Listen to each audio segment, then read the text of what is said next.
Howdy Beans, and welcome back to another exciting episode of the Howdy Beans podcast. Hope you're doing well. Hope you're all good, as per usual. Today is a start of a brand new series that has been years in the making, and I finally found the time to get around to doing it. But before we get into all that, I want to do a bit of housekeeping because I like to keep my house nice and clean. So make sure that you follow me on Twitter at howdybeans_pod. If you listen to this on YouTube, don't forget to like, comment, and most importantly, subscribe. As we're recording this, we are very, very close to 300 subscribers. So if you could subscribe, I'll be incredibly appreciative. And then finally, if you listen to this on Spotify, on your mobile phone, don't forget to leave a 5-star rating. So today we are starting a new series. It is what I'm calling my Road to Halo Infinite. So for anybody who doesn't know, I'm going to take you back in time. So that's my timey-wimey sort of warp noise. We've gone back in time. It is now my first year in podcasting, and I've decided that I want to play and review all of the Halo games. So I decided that I'm going to look at the Bungie era of Halo, and then I'm going to look at the 343 Industries version of Halo, and then I'm going to compress to compare. So I've done that. I've played all the Bungie games. My end conclusion is that Bungie wanted to go in an opposite direction. That they, at the end of Halo 3, that was kind of the end of John's story. And that what they did with Halo ODST and Halo Reach was tell other stories of other people in the Halo universe with ODSC, the drop team. And then you had like Noble Team in Halo Reach. And that when 343 came along, they basically decided, now, instead of doing something different, we're just going to keep on with doing John's story. And yeah, and I basically, at the end of that, I came to a point where I said, and it's still true to this day, I have played an hour of Halo Infinite, but I completely decided to stop playing because I had no idea what I was doing. I didn't know where I was, what was going on. There was no explanation. And I played like the first hour, then I just stopped, and I haven't been back since. And that is still true today, all these years later.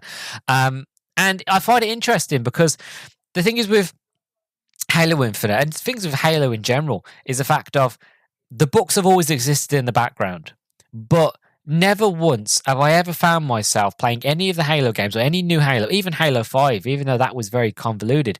I never found myself Halo 5 sitting there going, I don't know what's going on. I can't play this game. I still managed to play Halo 5 and enjoy it. And yeah, there were characters that I wasn't sure of, but I knew of them because I'd watched the animated like Halo films, and I had watched, and I was interested in the lore, so I knew a bit of the lore. So I knew who these characters were. Not a lot about them, but I knew enough to kind of enjoy the story. Whereas with Halo Infinite, straight away, it was like, I have no idea what's going on.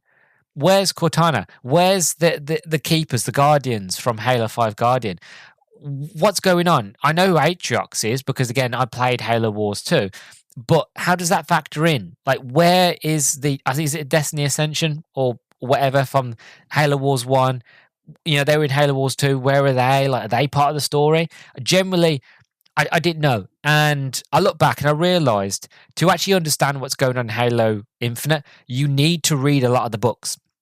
And again, this is my biggest argument, is the fact, and I've said this many times before, but I'm just going to restate it here, is the fact of your material should not rely on excess background material, i.e., you should be able to tell a cohesive story in your movie or in your video game or TV show, and that anything that is like books or graphic novels or animated spin-offs or whatever, they should bolster, they should improve what was already there with the source material. You shouldn't have to read a book to understand what's going on.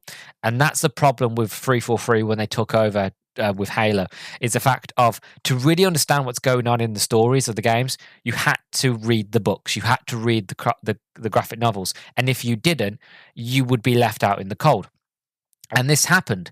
I went back and I read a few of them, and I found out, you know, how sort of the Infinity, the ship from Halo 4, how that was constructed and how it was made. I learned about that. I learned about a couple of the Spartans. I learned what happened to a few of the Spartans, like the Spartan, John's original team when he was on Halo Reach. What happened to a lot of them? They went off to Onyx, and they went into kind of like a Forerunner sort of safety cube, really, a shield world.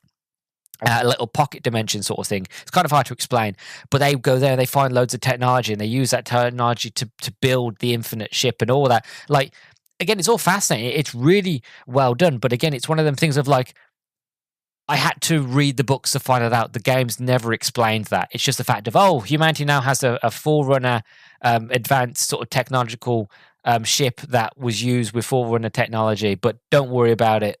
It's, just don't think about it. Just play the game. And again, for a long time, that wasn't an issue, but it eventually became one when I got to Infinite. So that is my idea behind this series. That's why I call it my road to Halo Infinite, is because I've decided that I'm not going to play Halo Infinite until I have caught up with the story in the books. And it's going to take me a while, to be honest. But the idea is, once I've read all the books and once I've made it up to, I think, the last book that actually came out before Halo Infinite came out, then I'll play Halo Infinite, and then I'll eventually review and give my thoughts on Halo Infinite. So that's the idea. The reason it's taken me so long to get to doing this series is that I've been reading the Gears of War books. Again, that's another sort of series where I could play the games and I never felt like I needed to read any external source material. I didn't need to go out my way to read the comics or to read the books. I highly recommend them because they are absolutely incredible. Karen Travis did a phenomenal job with those novels, and I highly recommend them to anybody if you're a Gears of War fan. But you don't need to read them to appreciate what's going on in the games, really. But with Halo, you do. And that's the downside. So I wanted to finish the Gears of War books, which I eventually did last year, and I've decided this year I'm going to look at the Halo books. So the first one in line that I need to read, and what I'll be looking at and reviewing today, is Halo New Blood by Matt Forbeck. This came out in 2015. As for the story synopsis, so Halo New Blood. While Spartans get all the glory, no soldier, not even the legendary Master Chief, wins a war on their own. Gunnery Sergeant Edward Buck and his team of Orbital Drop Shock Troopers, ODSTs, played a major role in saving the Earth from all-out invasion at the end of the Covenant War. Acts of bravery and ingenuity that did not go unnoticed by the United Nations Space Command, UNSC. Now, after many Spartans have been killed in the battle, and the Master Chief is listed as MIA, because at this point in the story, the Master Chief is still in deep space. They don't know where he is. The UNSC decides to create a new generation of Spartans to defend humanity from threats both outside and within. When they come to Buck with an extraordinary proposition, he is forced to make a life-altering decision. With the Covenant War finally being over, is it time for him to finally retire to the sidelines for a life he could only dream about, or is he prepared to step up and become part of the military's new blood? So, kind of going off and going into it a little bit, sort of I'll give my first impressions, because I'm about 4 chapters in so far. It's not a long book, so I'm about 4 chapters in. I'm really, really loving and enjoying this book. One of the biggest reasons is that Halo Reach is my favorite Halo game. I love Halo 2. I have really fond memories of playing Halo 3. But for me, Halo Reach is my favorite. Then, believe it or not, it's actually Halo 3 ODST, and then Halo 3. If you want to know why, by all means, please do go check out my review of the Halo games back in my first ever year of doing podcasting. But the long and short of it, I love those games because, especially, well, not including Halo Reach, because obviously that focuses on Spartans. But what I love about ODST is that it just focuses on the real human struggle, really. It's a real human story that you haven't got power armor, you haven't got these super strength, super abilities. You have to be stealthy. You've got to have health, and you've got to work your way around the dark streets of New Mombasa. It's a really, really fantastic game. But I love the characters in it. I love Buck. I love Mickey. I love Dutch. I love Romeo. I love the whole squad. And I've always wondered why we never got a Halo ODST sequel. That is something I've always wanted, and we never got. But what I realise is that we kind of get that sequel here in this book, because this book focuses, and it's read kind of in the first person. by Edward Buck, who is the leader of the orbital shock drop team of the ODSTs in Halo 3 ODST. And then you play as the rookie in that game, and you've got to find out what happened to your team. And again, I love that story. So to get this story now, and to seeing Buck and to seeing the rest of the team, and to see where they went and what's next for them, and of course, hindsight being what it is, I know that Buck eventually joins Team Osiris and becomes a Spartan, because again, you get to play as him in Halo 5 Guardians. So I know where he goes, but to see that sort of genesis, to see where that begins, is really interesting. I'm really enjoying it. Matt, for a fallback, I haven't really read anything by him before, but he's doing a fantastic job so far. Again, it's not a very long one. It's about 171 pages, so it shouldn't take me long to complete it. But kind of going back a little bit, so this is the 15th book in Halo, so all the books in the Halo series. So you've got Halo: The Fall of Reach, which was fantastic. Halo: The Flood, Halo: First Strike, Halo: Ghosts of Onyx, Halo: Contact Harvest, Halo: The Cold Protocol, Halo Evolutions, which is kind of like it's an anthology sort of series. It just gives you different tales of different people in the Halo universe. Then you've got from book 8 to book 10 were Halo 4. So these were like Halo the Cryptum, Halo Primordium, Halo Silentium. These books mostly focus on the Forerunners, and to be honest, if you've read the book Hyperion, the sci-fi book, then they are basically not a carbon copy, but basically they tread the same ground. Kind of give you a bit of a backstory to the ancient humans and ancient Forerunners and the Flood and what's his name, the Didact and all that. Absolutely fascinating. And then really, I should have started it at book 11, because this is Halo Glasslands. Then you've got Halo: The Thursday War and Halo Mortal Dictator. The reason I didn't is the fact of Halo Glasslands was all right and the Thursday War was all right, but they, like, when I was reading them, I couldn't find anything to talk about because they were just okay. Like there was nothing to them. Nothing blew me away. Glasslands was good because it carries on the story of Halo Ghosts of Onyx, and you get to find out where Halsey has been and how the UNSC and Oni got got her back, which again is interesting. Again, links into Halo 4, but again, it's still that thing of like, there was not really much more to say than that, because again, at this point where I am in the books with like New Blood, Halo 4 hasn't really happened yet. So again, I'm still really far behind, to be honest. But like I said, Halo 4 hasn't happened yet in the books anyway. So yeah, there's not really much more to add really. It's going to take me a while to get to sort of Halo 5 and Halo Infinite. So we're in for a long journey. Then there was book 14. Which was Halo Broken Circle by John Shirley. I can't find a physical copy of this book that is cheaper than £20. It is an expensive book, and they are going to re-release this book in a physical, an Audible, and a Kindle version. But the problem is they don't come out until the middle of July, and I just didn't want to wait that long. Also, I was happy to leave that book and come back to it to another day. It's written by John Shirley, which if you've listened to my Bioshock Rapture book review, you know that I love him. He wrote that book and he's an absolutely terrific author.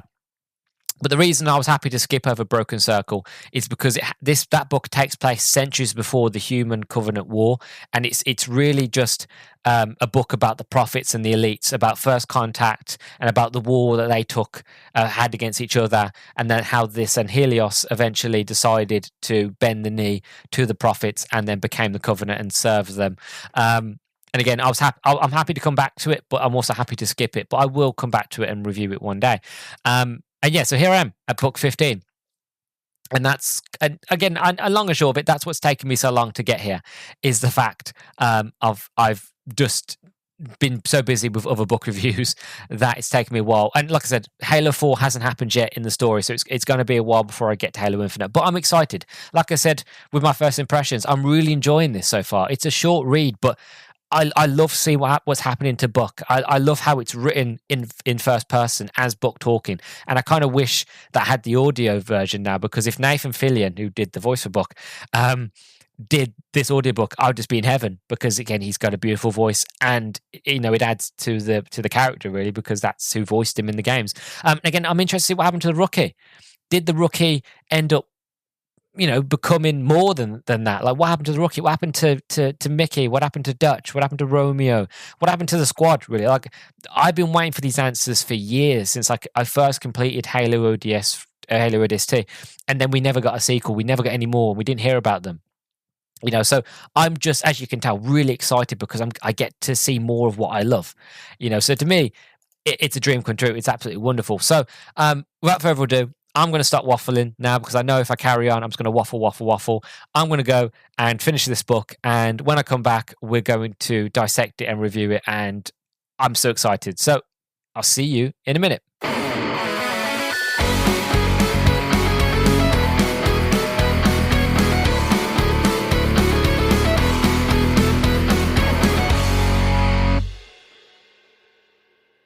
And welcome back, everybody. So I have now finished Halo New Blood, and honestly, it's bloody brilliant. It is everything that I wanted and more. It is, to be honest, the reason why I love this book so much, and I'll get into it in more detail, but it is a sequel to Halo 3 ODST. Halo 3 ODST is my favourite Halo game. It's right up there with Halo Reach. Halo Reach is the best of them all, in my opinion. And then at joint first is ODST. And the reason why ODST is so highly ranked, in my opinion, is the fact of it was the first game to prove that you could have a compelling story and compelling characters and a compelling sort of new game in the Halo franchise without the need of Master Chief, without the need of having Spartans there. You could tell compelling stories without that. And they went on to further prove that with Halo Reach. Granted, yes, you played as Noble Team, you played as a Spartan again, but still, it was completely different. It had nothing to do with the Master Chief really story until the very end.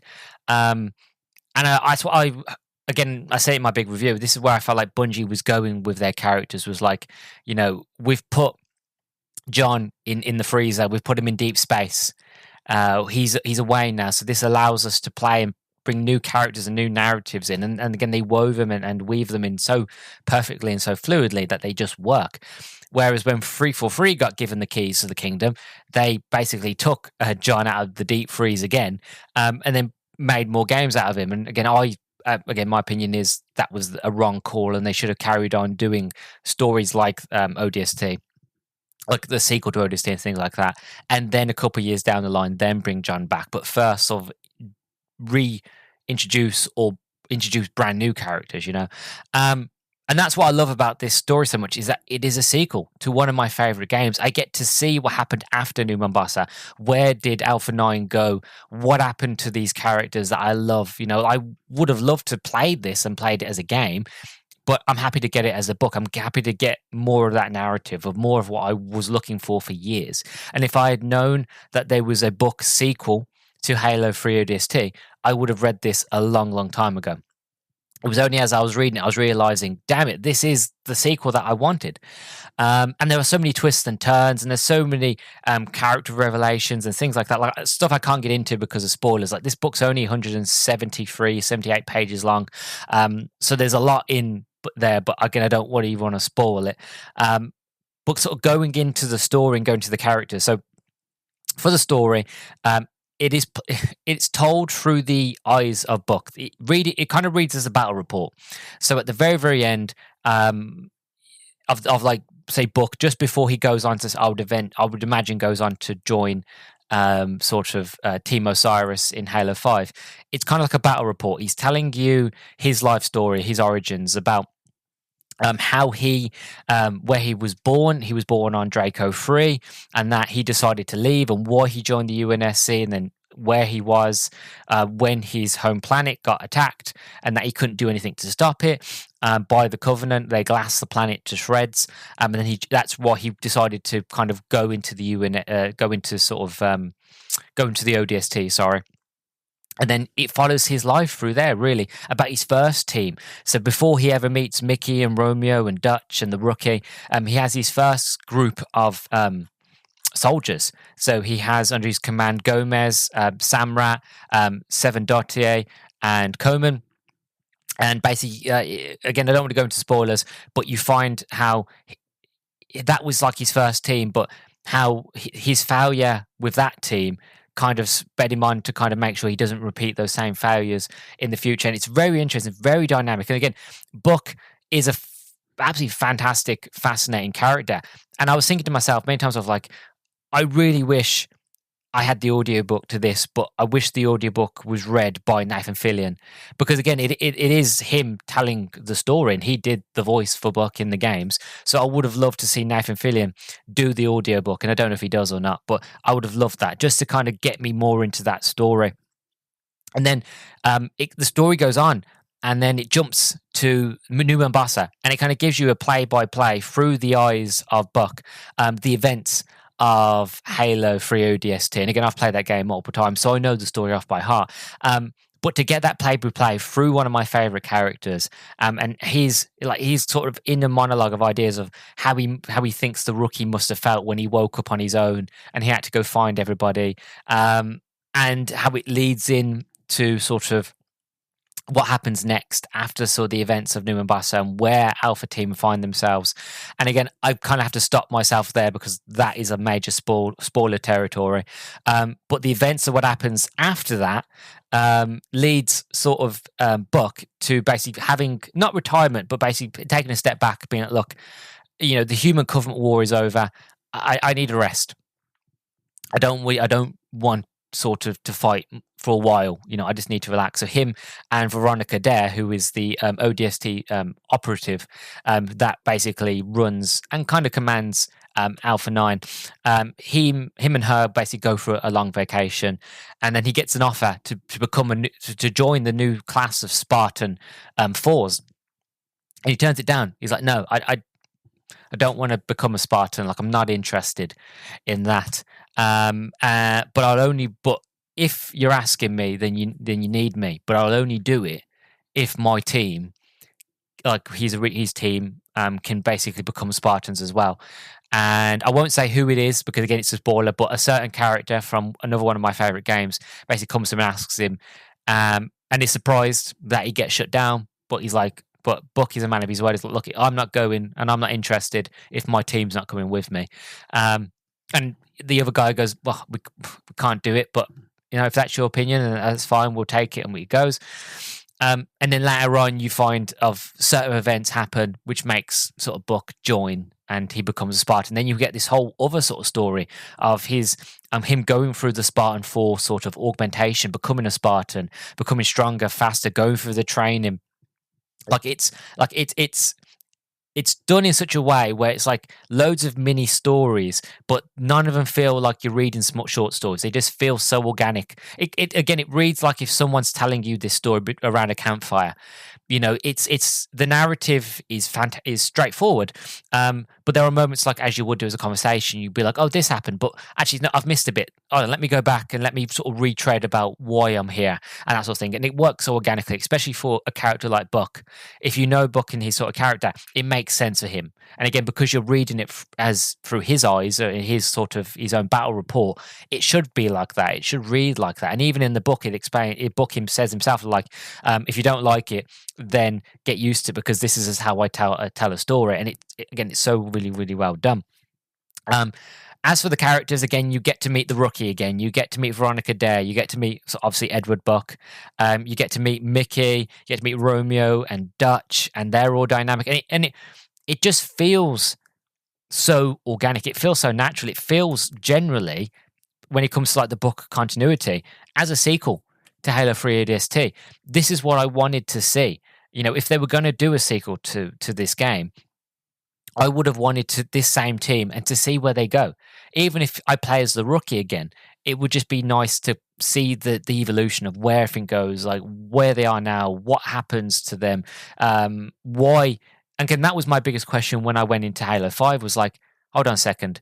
I love Buck, and it was a real surprise to see him. But how did he become a Spartan? Why is he now with Team Osiris? That makes no sense. This book answers those questions and clears a lot of that up, and obviously that helps me as well going into, say, like Halo Infinite and Halo 5, where I'm starting to realize, okay, so this is as to why he's there. And again, the way this book ends, again, I'm not going to spoil it, but the way this book ends, it does leave the door open of like, okay, yeah, that makes sense as to why he would decide to join another team.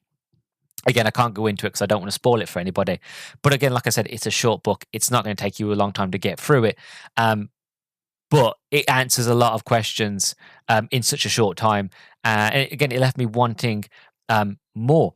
I wish there was more to say, like coming into the overall thoughts. I wish I could go into more spoiler stuff. I know this book's from like 2014, 2015, but I don't want to spoil it for anybody because the sort of twists and turns and the Easter eggs and the surprises that pop up in this book really had me kind of shocked, really.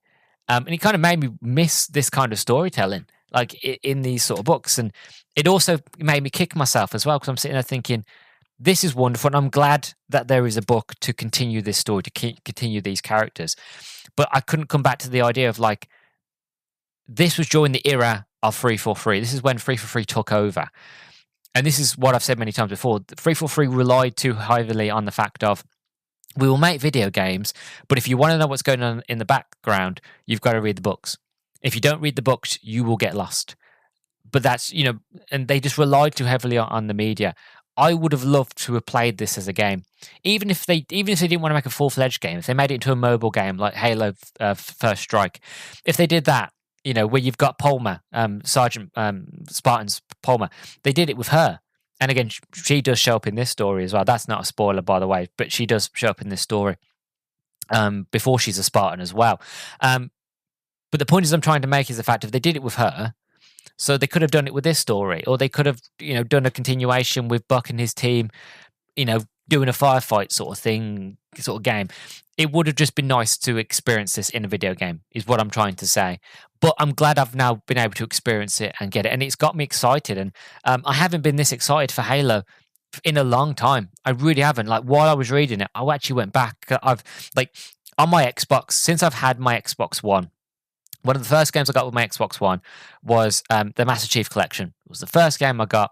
And every time I've upgraded, I went from the Xbox One to the Xbox One X. I've now got the Series X. Every time I've upgraded and transferred the files over, that has been the one game that I've never deleted off my console, because I love Halo and I go back to it. And granted, since Infinite, I've been a bit sour on Halo. I've not really been interested. It's not really pulled me back in. I've gone back here and there. I play the multiplayer, and sometimes I'll play a bit of Halo 2 Anniversary Edition or whatever if I'm in the mood a bit.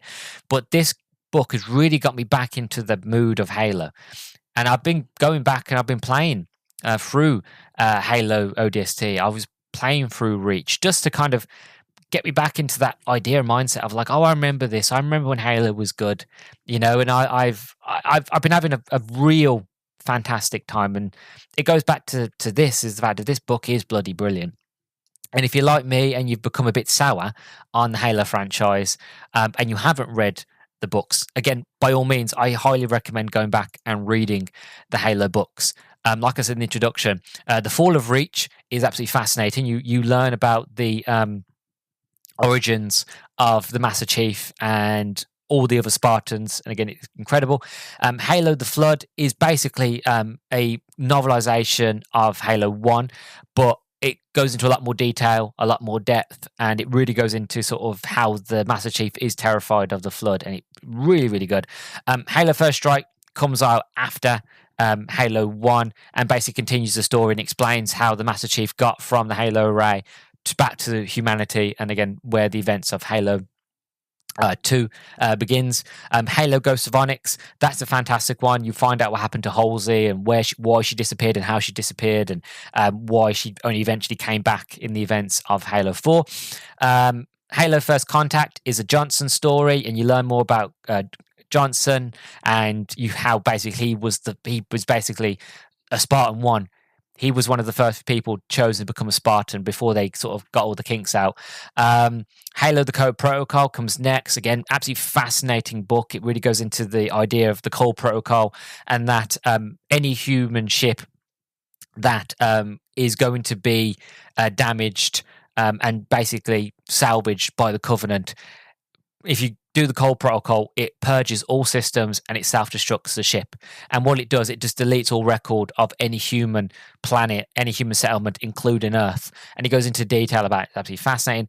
Then, like I said, you've got the essential Halo universe, Halo Evolutions, which is like a big book full of short stories. Halo Cryptum, I explained that, and those games, Cryptum, Primordium, and Silurium, they're basically, if you've read Hyperion, they play basically the same, but they play with like really far in the past with humanity and the Forerunners. Again, Glasslands, Thursday War, Mortal Dictata. I like Glasslands. I enjoyed it. But Thursday War and Mortal Dictata, I wasn't a fan of at all. And then Broken Circle, but again, like I mentioned in the introduction, haven't read that one. But like, give them a go. Give them a read. If you haven't tried them, the Halo books are pretty good, and you will have a good time with them. Or if you've read them and you've gotten to where I am, then, welcome. Let's continue the journey. Or if you're not interested and you want to start where I've started, New Blood is pretty good a place to start as well. Like I said, it's short, it's sweet. Matt Forbeck, the author, has done a fantastic job here, and you will really, really enjoy it. The next one on the list, which is book 16, which is Halo Hunters in the Dark. Again, it's set in 2055, so around about the same time that Halo New Blood takes place. So that'll be the next one that I'll be looking at. I don't know when I'm going to get around to it because I've got other books I've got to read for the podcast, so hopefully it won't be too long until I get back around to it. But I really had a ball with this book. I highly recommend it. I enjoyed it, as you can tell. It's got my love of Halo. Like my love of Halo is sparking up again. There is an ember growing inside of me, and it's got me back into playing Halo. So if this book can do that, then I've got my fingers crossed that hopefully the next one and the next few books will keep doing it. So by the time that I get ready to play Halo Infinite, I can go in knowing what's happening, knowing what's going on, have an understanding of where Master Chief is, and then play the game and hopefully enjoy it. So yeah, thank you very much for listening to my review of Halo New Blood, to the continuation of my road to Halo Infinite story. So I have been your host, the Ginger Bean, or shall we say Luke the Human. So I'm a bit flabbergasted. It's late. I was up late finishing this, and it is late as recording this. So if I'm a bit tired and a bit wired, I do apologize. But I really love this book, and like I finished it, I was like, I've got to get a recording out for it. So I do apologize if I seem a bit sort of manic. Either way, thank you very much for listening. You've been listening to the Howdy Beans podcast. If you listen to this on YouTube, don't forget to like, comment, and subscribe. If you listen to this on Spotify, don't forget to leave a 5-star rating. If you want to find out when I'm talking about Halo again, or if I'm playing Halo or anything like that, then make sure that you follow me on X at howdybeans_pod. So thank you very much for listening. Finally, I'm going to go and have a long, long sleep now because it's late and I'm tired. And I'll see you all in the next one. Bye-bye, folks.